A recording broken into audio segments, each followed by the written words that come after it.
Alors, calendrier F1, Dominicali est flexible, des alternatives sont déjà prêtes. Il fait le point sur la situation. Donc je vous passe l'intro. Stefano Dominicali doit trouver une solution magique. Et dans une interview pour Sky Sports, le dirigeant de la FOM fait le point sur la situation. Il n'a pas fait d'annonce officielle, mais a confirmé que le calendrier devrait être très évolutif. Des alternatives sont déjà prêtes, mais tenues secrètes pour respecter les contrats. Ce que je peux partager, c'est que je parle personnellement tous les jours avec tous les organisateurs. Nous savons que la pandémie est toujours là. C'est pourquoi nous avons changé la place dans le calendrier de l'Australie. Mais jusqu'à présent, les infos dont nous disposions montrent que tout le monde souhaite vraiment aller de l'avant avec le plan prévu, bien sûr. Nous devons être suffisamment flexibles pour comprendre que peut-être, dans la première partie de la saison, nous pourrions organiser des événements sans public, ou avec un public restreint. C'est pourquoi nous avons changé la place dans le calendrier du Grand Prix d'Australie. Mais jusqu'à présent, les infos dont nous disposons montrent que tout le monde aimerait vraiment aller de l'avant avec ce plan.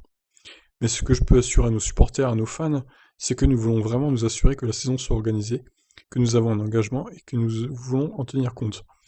Et que nous avons des alternatives possibles au cas où, mais jusqu'à présent, personne ne nous a donné d'informations différentes de celles que nous avions partagées.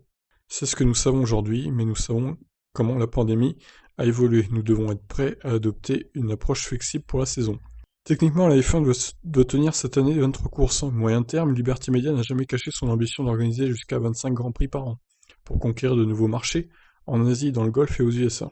Cela mettrait bien sûr à rude épreuve les limites des équipes et l'équilibre physique des mécaniciens, sans compter que cela lasserait le public. Bon, écoutez, lasser le public, je suis pas sûr. Moi, 25 courses, ça me dérangerait pas, hein.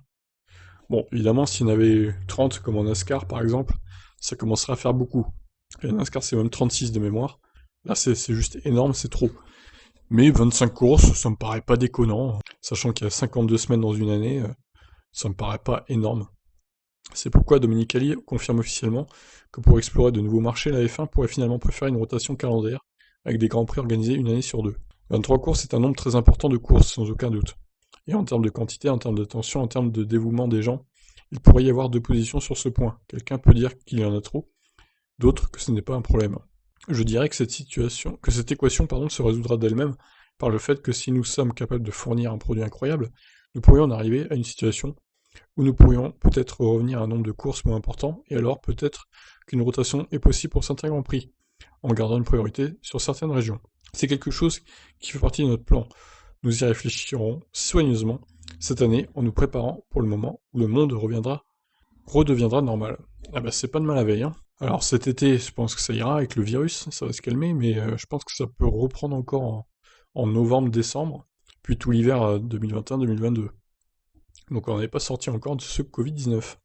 J'ai hâte de savoir ce qu'ils vont proposer comme plan B, plan C, plan D, au cas où toutes les courses ne puissent pas se tenir. Voilà, je vous laisse réagir. Ciao.